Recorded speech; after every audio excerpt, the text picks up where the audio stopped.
Good morning, everyone. Good morning, Kashish. Happy Basant Panchami. Same to you. May God bless you.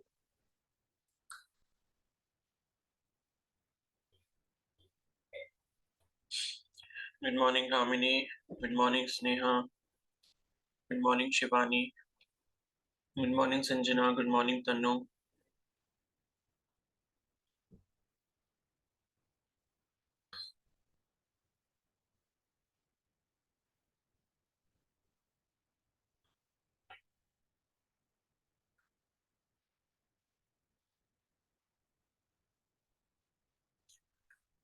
चलो फिर, ज्यादा लोग तो आए नहीं है, पूजा वगैरह है कुछ लोगों के घर में, तो ठीक है। तो हम क्वेश्चंस कर लेते हैं, बाकी लोग रिकॉर्डिंग देख लेंगे। तो फिर बताओ, कल हमारे कहाँ तक हो गए थे क्वेश्चंस?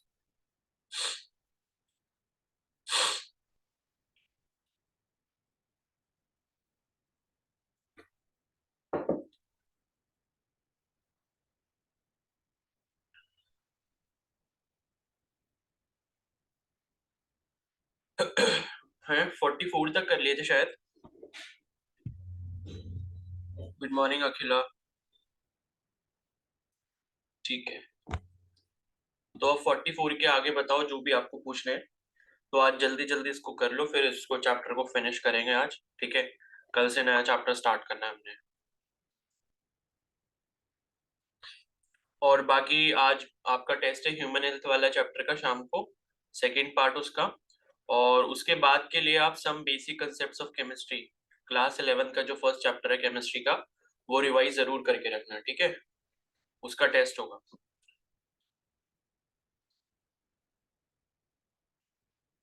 एनसीईआरटी रिवाइज कर लेना। अगर आपको पीडीएफ चाहिए एनोटेशंस वाली, तो मैं आपको ग्रुप में भेज दूंगा वो, ठीक है।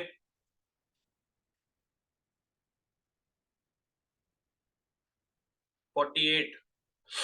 ठीक है, और बाकी लोग अपने देखो क्वेश्चंस कौन कौन से पूछने हैं।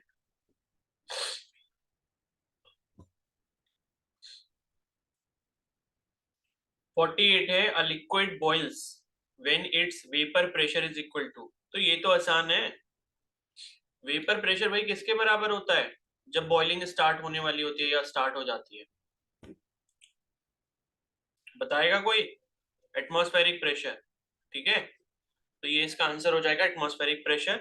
होता क्या है कि हम जो बॉइलिंग पॉइंट कहते हैं ना, कि किसी भी चीज का बॉइलिंग पॉइंट आ गया है, तो बेसिकली बॉइलिंग की कंडीशन में होता क्या है, वेपर प्रेशर जो है आपका एटमॉस्फेरिक प्रेशर के बराबर हो जाता है। अब इसका मतलब क्या होता है? वेपर प्रेशर का मतलब ये है कि मान लो अगर हम पानी को किसी कंटेनर में यहाँ पर गर्म कर रहे हैं, ठीक है, यहाँ पर हम क्या कर रहे हैं, इसको हीट कर रहे हैं, तो इसकी जो वेपर्स बनना यहाँ पर स्टार्ट होंगे, ठीक है। ये वेपर जब ऊपर जाएंगी, ठीक है, एनर्जी लेके, क्योंकि हीट एनर्जी दे रहे हैं, तो मॉलिक्यूल्स को क्या मिल जाएगी, एनर्जी मिल जाएगी, और वो ये लिक्विड स्टेट से फ्री होके गैसेस स्टेट में चेंज होने लग जाएंगे। तो ये वेपर स्टेट में जब मॉलिक्यूल्स यहाँ पर जा रहे होंगे इस तरीके से, तो ये कुछ ना कुछ क्या बनाएंगे, प्रेशर बनाएंगे, ठीक है। और इसी को हम क्या कहते हैं, वेपर प्रेशर कहते हैं। अब ये प्रेशर आप फील भी कर सकते हो भाई, प्रेशर कुकर में जब आप पानी गर्म करते हो तो सीटी ऊपर उठती है ना प्रेशर की वजह से। या मान लो आप पानी गर्म करो और उसके ऊपर जो है आप कोई प्लेट ढक दो, प्लेट से उसको कवर कर दो, तो आप देखो कि जैसे ही प्रेशर ज्यादा होगा, प्लेट अपने आप जो है हट जाती है बर्तन के ऊपर से, स्टीम के प्रेशर की वजह से, ठीक है। तो वो जो स्टीम का प्रेशर होता है उसी को हम क्या बोलते हैं, वेपर प्रेशर बोलते हैं। तो जब वेपर प्रेशर आपका एटमॉस्फेरिक प्रेशर के बराबर हो जाए, यानी कि यहाँ पर जो है, ये इस कंटेनर के ऊपर एटमॉस्फेयर जो है, एटमॉस्फेयर यहाँ पर क्या लगा रहा है, अपना खुद का प्रेशर भी लगा रहा है नीचे की तरफ, ठीक है। तो क्या होगा, जब ये वेपर प्रेशर आपका इस एटमॉस्फेरिक प्रेशर के बराबर वैल्यू हो जाएगी, तभी ये जो बॉईल है वो बॉईल होना स्टार्ट हो जाएगा, मतलब ये जो पानी है या कोई और भी सब्सटेंस है या कोई भी लिक्विड है, तो वो बॉईल होना स्टार्ट हो जाएगा। तो इसी चीज को कहते हैं, क्योंकि वेपर प्रेशर अगर एक बार एटमॉस्फेरिक प्रेशर के बराबर हो गया, मतलब दोनों चीजें क्या हो गई, बैलेंस हो गई है। अब नेट प्रेशर यहाँ पर क्या हो गया, जीरो हो चुका है। तो इस वजह से आपने देखा होगा पानी जब बॉईल होता है तो ऊपर को उठने लगता है, ठीक है, बबल्स आने लगते हैं उसमें। तो वही चीज होती है, तो बस ये इसका आंसर हो जाएगा, एटमॉस्फेरिक प्रेशर के बराबर होता है, ठीक है। अब बताओ इसके बाद। और ये 49 वाला जो क्वेश्चन है, ये कई बार एग्जाम में पूछा गया है, कई बार, कि cooking is difficult on hills because, ठीक है, तो ये मैं पढ़ा भी चुका हूँ आपको ऑलरेडी, रीजन वगैरह मैंने सब समझा दिया था इसका। तो ये क्वेश्चन अच्छे से देख लेना, ये बहुत इंपॉर्टेंट क्वेश्चन है। और बताओ इसके बाद जल्दी, 48 हो गया।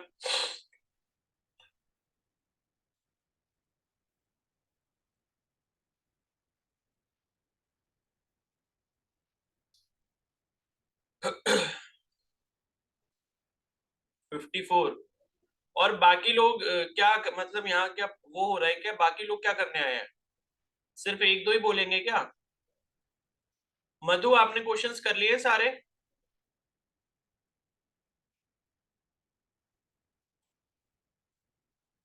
मधु आपने सारे क्वेश्चंस कर लिए हैं क्या?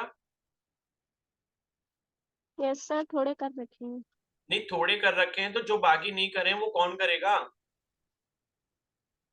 हम्म, बताओ। तो जब क्वेश्चन पूछने ही नहीं होते तो फिर ये क्लास छोड़ दिया करो, क्या फायदा है आने का, ये बताओ। जब कोई डाउट पूछना ही नहीं है, कोई डाउट ही नहीं है।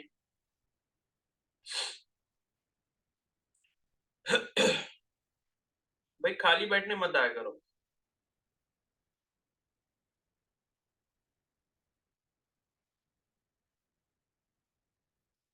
54 वाला देख लो। A piece of ice, heat capacity दी है, लेटेंट हीट दी है, ठीक है, of mass m grams is at -5 degrees Celsius at atmospheric pressure. It is given 420 joule of heat so that ice starts melting. Finally, the ice water mixture is in equilibrium. It is found that 1 gram of ice has melted. Assuming there is no another heat exchange in the process, then find the value of m. ठीक है, तो देखो ये कैसे करेंगे। हमारे पास एक piece of ice है जिसका मास m ग्राम्स है, ठीक है, ये आपको दिया है। और ये अभी जो है इसका जो टेम्परेचर है, इनिशियल टेम्परेचर हम इसको बोल देते हैं टी आई, ये है आपका -5 डिग्री सेल्सियस, ठीक है, एट एटमॉस्फेरिक प्रेशर। तो एट एटमॉस्फेरिक प्रेशर ये भी लिख दिया मैंने, ठीक है। और इसकी जो हीट कैपेसिटी है, ये जो एस है, वो है आपका 2100 जूल पर केजी पर डिग्री सेल्सियस, ठीक है। और लेटेंट हीट जो है, लेटेंट हीट को कौन से उससे करते हैं रिप्रेजेंट, बताना जरा। एल से करते हैं क्या? Sir L. एल से करते हैं, ठीक है। तो ये हो गया 3.36 इंटू 10 की पावर 5 जूल पर केजी, ठीक है। इतनी चीजें आपको दी हैं। और फिर ये लिखा है कि इसको जो हीट दी जाती है वो है 420 जूल, ठीक है, 420 जूल की इसको हीट दी जाती है। अब आइस जो है धीरे धीरे मेल्ट होना स्टार्ट होती है। तो finally when the ice water mixture is in equilibrium it is found that 1 gram of ice has melted. तो क्या होता है, जब हमने इतनी हीट दी उसके बाद क्या है, जो आइस वाटर का मिक्सचर है वो आपका इक्विलिब्रियम पे आ जाएगा, और हमें ये पता चलता है कि 1 ग्राम ऑफ आइस जो वो आपका मेल्ट हो चुका है,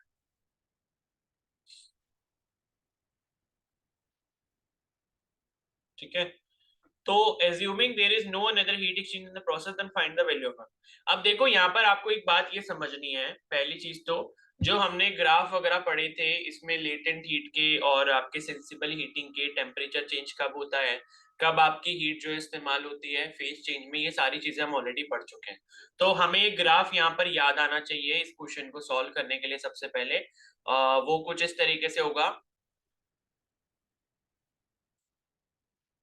कि इधर मान लो आपका, ये आपने क्या दिया, हीट दिया इधर, ठीक है, और इधर मान लो आपका हो गया टेम्परेचर। तो आपको पहली चीज तो यहाँ पर ये याद आनी चाहिए कि मान लो -5 डिग्री से स्टार्ट हुआ यहाँ पे, तो ये -5 हो गया, उसके बाद क्या होगा 0 डिग्री सेल्सियस पर आएगा, आपने ये हीट दी, फिर 0 डिग्री सेल्सियस पे आया, फिर 0 डिग्री के बाद क्या होगा, 0 डिग्री पे आने के बाद जब तक ये सारा वाटर नहीं बन जाता तब तक इसका टेम्परेचर चेंज नहीं होगा। आप क्या कर रहे हो, हीट दे रहे हो, ठीक है। एक सेकेंड, इसको थोड़ा चेंज कर लेते हैं एक्सेस को।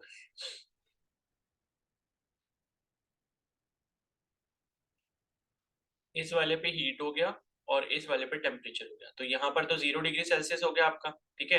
यहाँ पर मान लो कितना हो गया, ये -5 दिया था ना, इसे मान लो आपने कह दिया -5 चाहिए, -5 डिग्री सेल्सियस यहाँ से स्टार्ट हुआ, हीट आपने दी, और उसके बाद धीरे धीरे यहाँ पर क्या होगा, ये यहाँ तक पहुंचा, ये हीट दे रहे हो आप इस तरीके से, फिर यहाँ पर पहुंचने के बाद मान लो जब सारा पानी आपका बन जाएगा तब इसमें फिर धीरे धीरे टेम्परेचर चेंज होगा इस तरीके से। बट आपको कहानी यहीं तक रखनी है, क्योंकि इन्होंने बोला है कि भाई आपका जो आइस वाटर का मिक्सचर है वो आपका बन गया है, और उसमें क्या हुआ है, 1 ग्राम आइस आपकी मेल्ट हो चुकी है। ठीक है, मान लो अगर टोटल आपके पास m मास था आइस का, तो m में से 1 ग्राम, इसमें से जो है 1 ग्राम जो है आइस मेल्ट हो चुकी है। ठीक है, कब मेल्ट हुई, जब आपने 420 जूल की एनर्जी दी। ठीक है, और फिर दूसरी चीज क्या होगी कि यहाँ पर जो लेफ्ट ओवर मास होगा वो कितना होगा, m-1 ग्राम हो जाएगा। जितना टोटल मास होगा उसमें से अगर 1 ग्राम आप माइनस कर दोगे तो m-1 ग्राम जो है वो आपका क्या हो जाएगा, वो आपका लेफ्ट ओवर मास हो जाएगा। ठीक है, तो कुछ इस तरीके से इस क्वेश्चन को समझना है। अब बाकी आगे क्या करना होगा इसमें,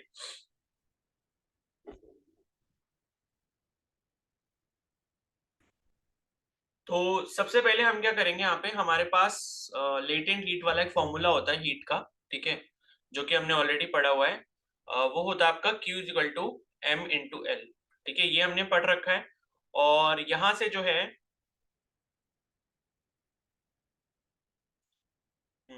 तो Q equal to M L ये हमें पता है। अब अगर हम ये देखें कि हीट रिक्वायर्ड टू मेल्ट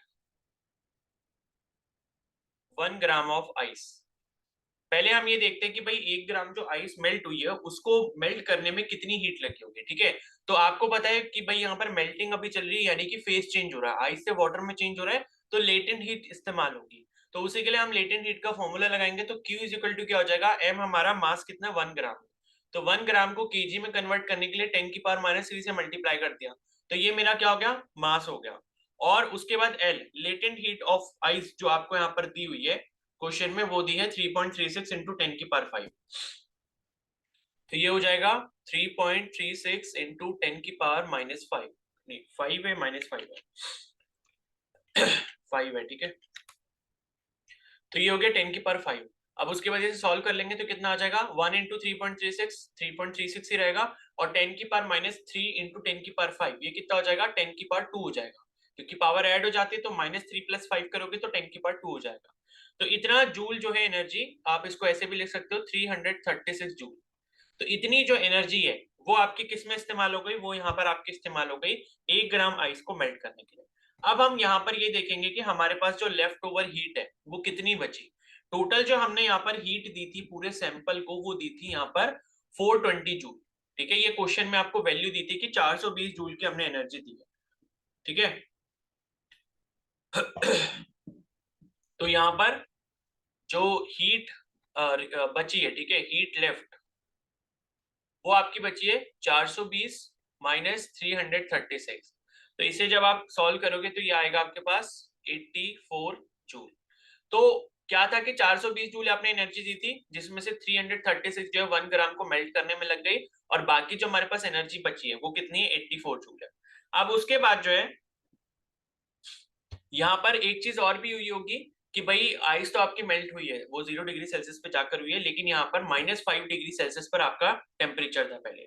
तो -5 पर अगर आपका टेम्परेचर था, तो ये -5 से 0 तक जब हम पहुंचे, क्योंकि जब आपका पूरा का पूरा m ग्राम का जो टेम्परेचर था -5 डिग्री सेल्सियस पे था, आपने जब इसको हीट करके 0 डिग्री सेल्सियस पे ले जाया होगा, तब उसके बाद ही यहाँ पर क्या हुई होगी, शुरू मेल्टिंग हुई होगी। ये भी चीज आपको ध्यान रखनी है। ठीक है, तो -5 से पहले आप 0 पे आए, यानी कि टेम्परेचर चेंज हुआ, और उसके बाद टेम्परेचर चेंज होने के बाद यहाँ पर क्या हुआ, फेज चेंज हुआ। तो इस वाले प्रोसेस में यहाँ पर टेम्परेचर चेंज होगा, और इस वाले प्रोसेस में यहाँ पर क्या होगा, फेज चेंज होगा, और धीरे धीरे फिर ये क्या बनेगा, वाटर बनना स्टार्ट हो जाएगा।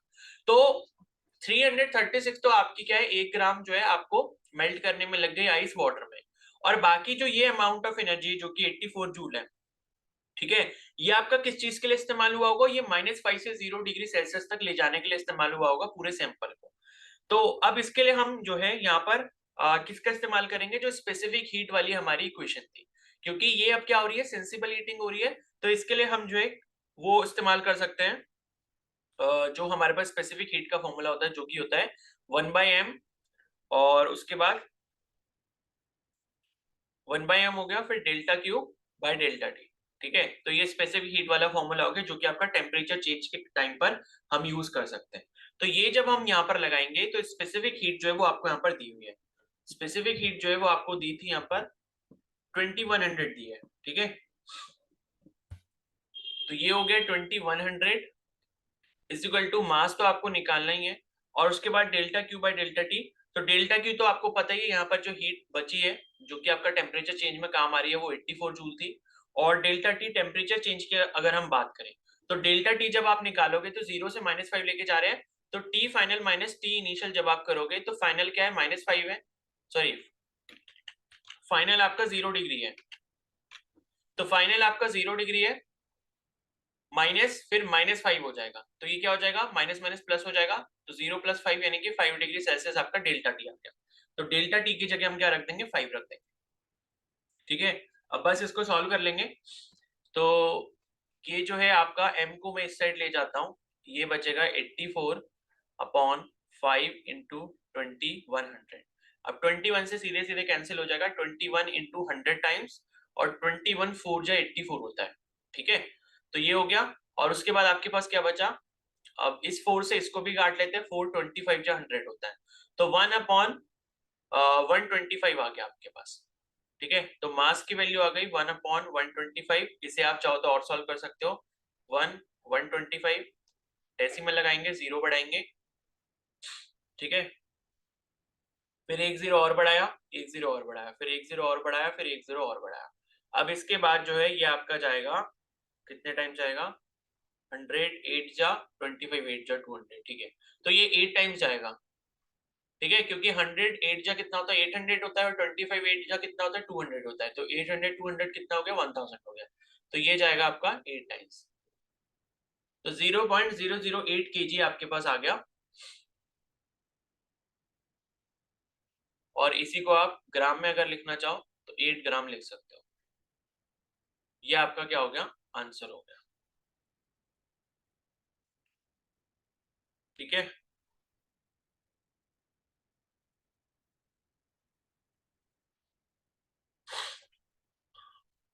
तो ऑप्शन ए जो है वो इसका राइट आंसर हो गया। आगे समझ सभी को।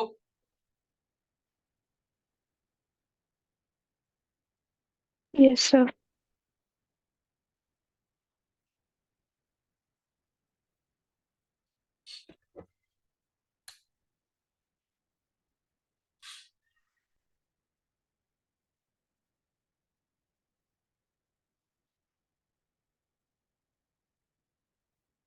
ठीक है, अब बताओ इसके बाद नेक्स्ट कौन सा पूछना है,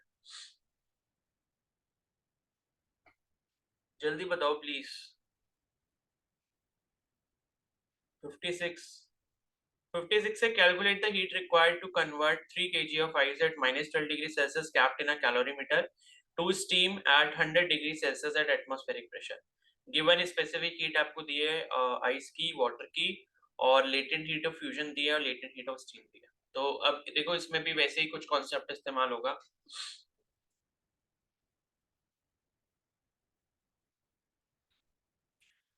तो यहाँ पर आपको जो मास दिया है आइस का, ठीक है, वो दिया है आपको 3 kg।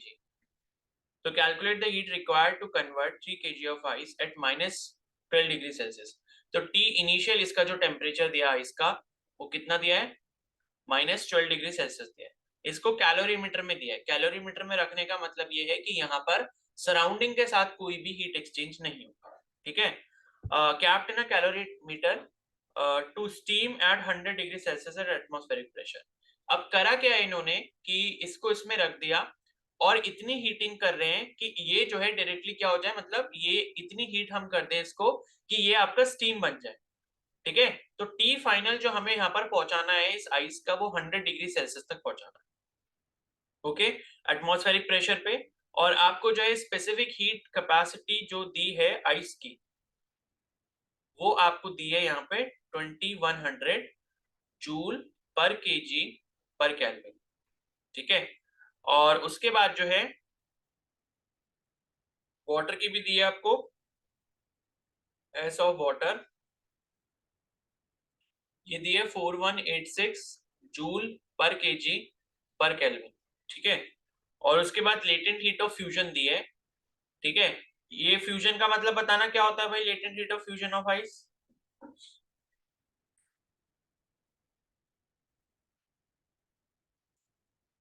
बोलो। Sir solid to liquid change जब होता है। हम्म, ठीक है। तो सॉलिड टू लिक्विड चेंज जब आपका स्टेट चेंज होगा तब उसे हम लेटेंट हीट ऑफ फ्यूजन कहते हैं। और जब लिक्विड टू गैस होता है तो वो लेटेंट हीट ऑफ स्टीम बन जाएगा, ठीक है। तो ये लेटेंट हीट ऑफ आइस आपको दी है 3.35 इंटू 10⁵ जूल पर केजी, ठीक है। और उसके बाद लेटेंट हीट ऑफ स्टीम आपको दी है यहाँ पे, ये दी है 2.256 इंटू 10⁶ जूल पर केजी। तो इतनी इंफॉर्मेशन आपको दी है, ठीक है। तो अब देखो कुछ नहीं है, बहुत सिंपल सा है, इसमें कुछ भी नहीं करना। आपको एक मास दिया हुआ है 3 केजी का, उसको बोला कि इतने टेम्परेचर पे -12 पे आपको कहाँ पहुंचाना है, 100 डिग्री सेल्सियस पे पहुंचाना है। तो आप बस यहाँ पर स्टेप्स नोट कर लो कि आपको करना क्या क्या होगा यहाँ पे। तो आपके पास यहाँ पर मैं लिख देता हूं, आपके पास यहाँ पर 3 केजी आइस है, ठीक है। इसका टेम्परेचर कितना है, -12 डिग्री सेल्सियस है। तो पहले आप इसको कहां पर ले जाओगे, 0 डिग्री सेल्सियस पर ले जाओगे। 3 केजी सैंपल को आप कहां पर ले जाओगे, 0 डिग्री सेल्सियस पर ले जाओगे, ठीक है। अब यहाँ पर कौन सी वाली हीट इस्तेमाल करेंगे हम, स्पेसिफिक हीट इस्तेमाल करेंगे। आगे बात समझ में। उसके बाद जो है, जब आप 0 डिग्री सेल्सियस पे पहुंच गए, फिर आपको क्या करना पड़ेगा, इसका फेज चेंज करना पड़ेगा। और फेज चेंज करने का मतलब आप इसे क्या करोगे, मेल्ट करोगे, ठीक है। मेल्ट करने के लिए हम कौन सी इस्तेमाल करते हैं, लेटेंट हीट इस्तेमाल करेंगे। कौन सी वाली करेंगे, लेटेंट हीट ऑफ फ्यूजन, जो आइस की दी है वो इस्तेमाल करेंगे। तो एल आइस यहाँ पर इस्तेमाल हो जाएगा, और यहाँ पे ये एस आइस इस्तेमाल होगा, ठीक है। ये करा, अब उसके बाद जो है ये आपके पास क्या बन गया, 3 केजी का वाटर बन गया। अभी इसका टेम्परेचर कितना है, 0 डिग्री सेल्सियस ही होगा, ठीक है। तो मेल्टिंग आपने कर ली।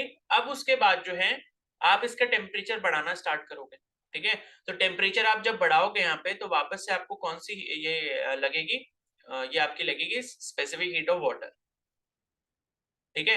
वाटर की स्पेसिफिक हीट लगेगी। और उसके बाद यहाँ पर आपके पास ये 3 केजी जो है क्या बन जाएगा, वाटर बन जाएगा। कौन से टेम्परेचर पे, 100 डिग्री सेल्सियस पे। और उसके बाद जब सारा का सारा पानी 100 डिग्री सेल्सियस पे पहुंच चुका है, तब आप क्या करोगे, इसको कौन सी हीट दोगे, लेटेंट हीट दोगे। कौन सी वाली, स्टीम वाली। लेटेंट हीट और स्टीम जो है, जो कि आपके वाटर को किस में कन्वर्ट करेगी, स्टीम में कन्वर्ट करेगी, ठीक है। इसमें जब आप करोगे तो आपको यहाँ पर ये जो आपका मास है, ये 3 केजी का मास, ये आपका किस में चेंज हो चुका होगा, स्टीम में चेंज हो चुका होगा, ठीक है। 100 डिग्री सेल्सियस पे, मतलब सारी की सारी स्टीम जो है 100 डिग्री सेल्सियस पे आपकी बदल चुकी है, ठीक है। इतना समझ आया। Yes sir. ठीक है, बस अब हमें क्या करना है, सारी वैल्यूज को रख के उनको ऐड कर देना है, और वही हमें जो टोटल हीट मिलेगी वो आपकी क्या हो जाएगी, वो हो जाएगी आपकी टोटल हीट, मतलब जो कि रिक्वायर्ड है स्टीम को चेंज करने के लिए, ठीक है। तो इसको आगे भी कर लेते हैं एक बार।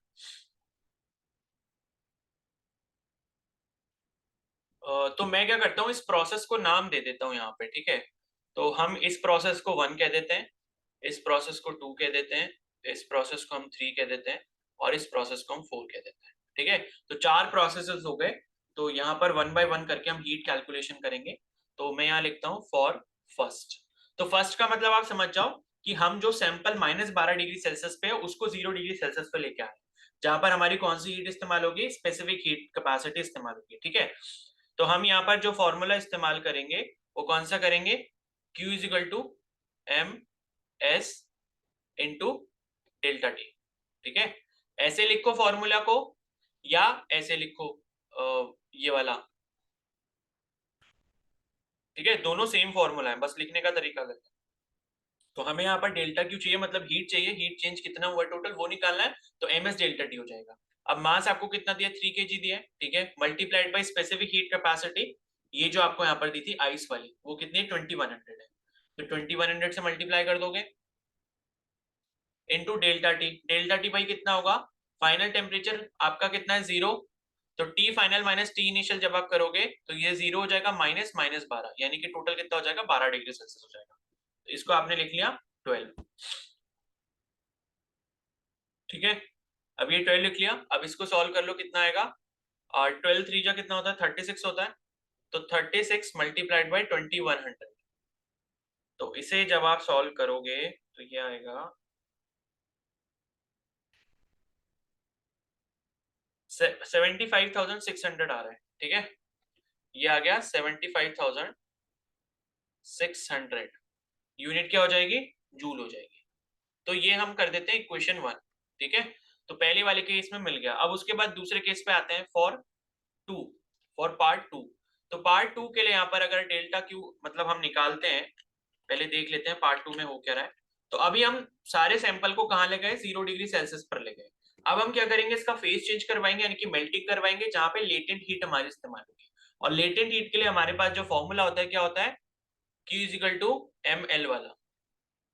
ठीक है, तो Q इक्वल टू ml वाला फॉर्मूला होता है।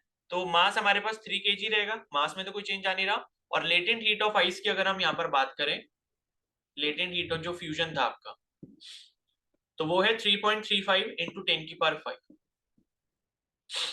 3.35 इंटू 10 की पावर 5। तो इसे जब आप यहाँ पर सॉल्व कर लोगे तो ये आएगा आपके पास 3.35 इंटू 3 करते हैं तो ये आएगा 10.05 मल्टीप्लाइड बाई 10 की पावर 5। तो ये जब आप करोगे तो कितना हो जाएगा, ये 1005 अगर मैं करता हूँ तो 10 की पावर 3 बन जाएगा। ठीक है, क्योंकि 2 पावर मैंने डेसिमल को आगे खिसकाने के लिए इस्तेमाल कर लिया। अब इसके बाद क्या है, मेरे पास 10 की पावर 3 बचा, तो ओवरऑल जो भी नंबर है मेरे पास उसके आगे 3 जीरोस आ जाएंगे। तो इतने जूल एनर्जी हो गई, ये मेरी हो गई इक्वेशन सेकंड। ठीक है, ये रिजल्ट सेकंड हो गया। अब उसके बाद आते हैं फॉर केस 3। तो थर्ड वाले केस के लिए आपने क्या करा, अब आपने क्या करा है, यहाँ पे सारे आइस को आपने मेल्ट कर लिया है 0 डिग्री सेल्सियस पे। अब ये जो 0 डिग्री सेल्सियस पे पानी है, आपने इसका टेम्परेचर बढ़ाना है धीरे धीरे और 100 डिग्री सेल्सियस तक ले जाना है। यानी कि टेम्परेचर चेंज की बात हो रही है, इसका मतलब है स्पेसिफिक हीट हमारा अब काम करेगा। ठीक है, तो अब हम यहाँ पर जो फॉर्मूला लगाएंगे वापस से स्पेसिफिक हीट वाला लगाएंगे। तो ये हो जाएगा आपका delta Q is equal to M S into delta T, ये वाला फॉर्मूला लगाया। उसके बाद मास हमारा अभी भी 3 kg है, मास में कोई चेंज नहीं आएगा। स्पेसिफिक हीट की अगर हम बात करें तो अब हम स्पेसिफिक हीट कौन सी वाली इस्तेमाल करेंगे, अब हम करेंगे पहले हमने आइस वाली करी थी, अब हम करेंगे वाटर वाली, जो कि है 4186। तो ये हो गया 4186 जूल पर केजी पर केल्विन, ये हो गया। और टेम्परेचर चेंज की अगर हम बात करें तो टेम्परेचर चेंज पे कितना हो रहा है, हमारा सैंपल 0 डिग्री सेल्सियस पे, उसको हम गर्म करके कहाँ ले जा रहे हैं 100 डिग्री सेल्सियस पे। तो फाइनल माइनस इनिशियल करोगे, यानी कि 100 माइनस 0 इक्वल टू 100 हो जाएगा। तो ये हो गया आपका 100। ठीक है, तो ये हो गया 100। अब इसको आप मल्टीप्लाई कर लोगे तो 3 इंटू 4186 कर लेते हैं, तो 3 6 18 हो जाएगा, 1 कैरी, 3 8 24, 1 कैरी 5 हो गया, 2 बचा, और 3 1 जा 3 और 2 5 हो गया, 3 4 जा 12 हो गया इंटू 100। ठीक है, तो 12558 इतना हो गया। और ये टोटल करेंगे तो कितना हो जाएगा 1255800 जूल एनर्जी। तो ये हो गई मान लो हमारी इक्वेशन 3, रिजल्ट 3 हो गया है हमारा। अब उसके बाद लास्ट जो प्रोसेस है फोर्थ वाला, उसके लिए कैलकुलेशन करना है। तो अब हमने सारे पानी को जो है 100 डिग्री सेल्सियस पे पहुंचा दिया है। अब इसके बाद जब हम आगे गर्म करेंगे तो ये पानी किस में चेंज हो जाएगा, धीरे धीरे स्टीम में बदलने लग जाएगा। ठीक है, तो फोर्थ वाले केस में अब कौन सी हीट इस्तेमाल होगी, लेटेंट हीट इस्तेमाल होगी, क्योंकि स्टीम जो अब आपकी चेंज होगी वाटर से वो 100 डिग्री सेल्सियस पे होगी, टेम्परेचर कांस्टेंट रहेगा, टेम्परेचर नहीं बढ़ेगा। तो लेटेंट हीट हमारी इस्तेमाल होगी। तो लेटेंट हीट के लिए हम फॉर्मूला फिर से इस्तेमाल करेंगे, Q is equal to ml वाला। कहाँ गया वो लिखा नहीं गया मैंने फॉर फोर्थ करके, ये है। तो ये हो जाएगा आपका Q is equal to ml। तो मास हमारा अभी भी कितना है 3 kg है। और लेटेंट हीट ऑफ स्टीम की अगर हम बात करें जो कि आपको दी हुई है, वो है 2.256 इंटू 10 की पावर 6। ठीक है, 2.256 2.256 इंटू 10 की पावर 6 ये आपको दिया हुआ है। और इसे जब आप यहाँ पर मल्टीप्लाई करोगे तो ये हो जाएगा 3 × 2.256, ये है आपका 6.768 इंटू 10⁶। ये ओपन कर लेंगे तो ये 3 प्लेसेस हैं, तो 3 पावर तो 10 की जो वो इसमें चली जाएंगी, तो 6768 हो गया, और इसे हम 10⁻³ लिख सकते हैं। और फिर उसके बाद 10⁻³ है तो 3 जीरोस आ जाएंगे, 1 2 3, इतने जूल अमाउंट ऑफ एनर्जी हमारे पास आ गई। ठीक है, तो हमें जो है चारों प्रोसेसेस की एनर्जी इंडिविजुअली मिल गई है। अब टोटल एनर्जी अगर हमें यहाँ पर निकालनी है तो टोटल एनर्जी क्या हो जाएगी?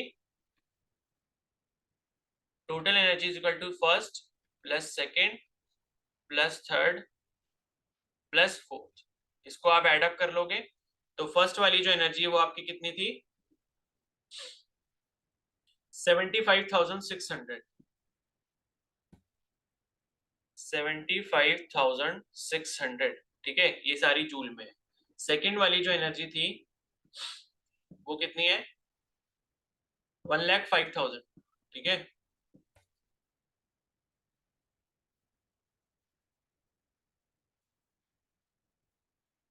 नहीं, 10,05,000, सॉरी, 1 लाख नहीं, 10,05,000।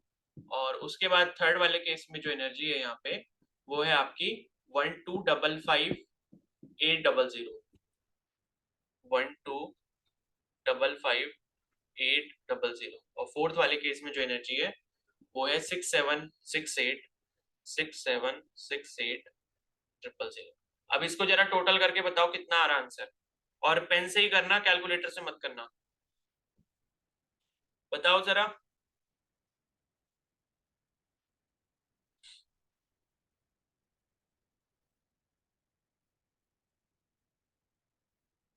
जल्दी 1 मिनट में करके बताओ ये सिंपल सा एडिशन।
ठीक है, कामिनी का क्या, और बाकी लोग बताओ।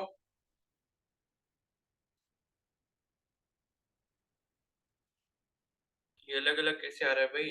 कामिनी का अलग आ रहा है कुछ, कशिश का कुछ अलग आ रहा है।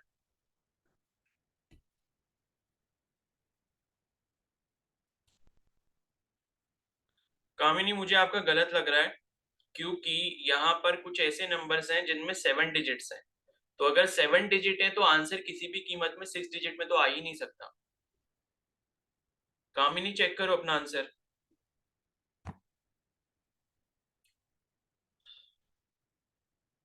अगर यहाँ एक भी नंबर 7 डिजिट में प्रेजेंट है तो आंसर 6 डिजिट में कैसे आ जाएगा, सोचो ना। तो बाकी लोग बताओ भाई, बाकी लोग को एडिशन नहीं आता क्या?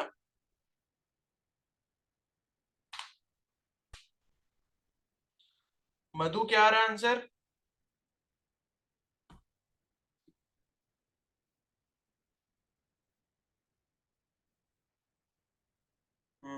अब सही होगा। सर अलग आ रहा है, फिर से कटेंगे। अरे अलग आ रहा है तो क्या आ रहा है ये तो बताओ, किससे अलग आ रहा है, किसको देख लिया आपने? वैष्णवी आपका क्या आ रहा है?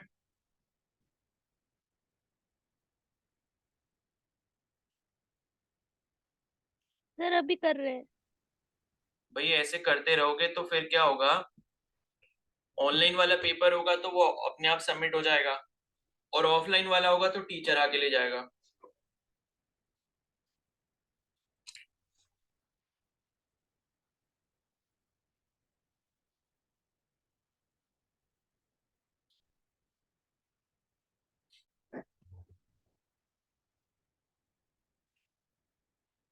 निकिता आपका क्या आ रहा है?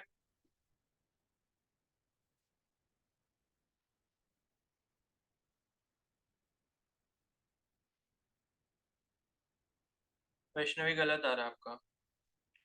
अब अगर आपकी सिंपल एडिशन नहीं कर पा रहे हो सही से तो फिर क्या करोगे सोचो। ना यहाँ मल्टीप्लिकेशन है, ना स्क्वायर रूट निकालना है, ना डिवाइड करना है, सिंपल सा एडिशन करना है। सेकंड क्लास के बच्चे को भी दोगे तो वो भी कर लेगा।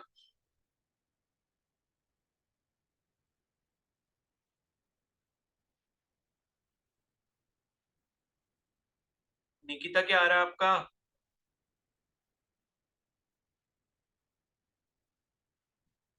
सर भेजा मैंने अभी। हम्म।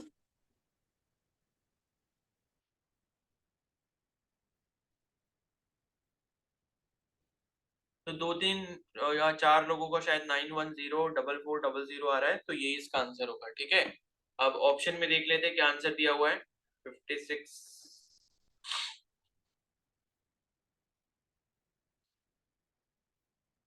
तो ये ऑप्शन बी आपका करेक्ट आंसर हो जाएगा।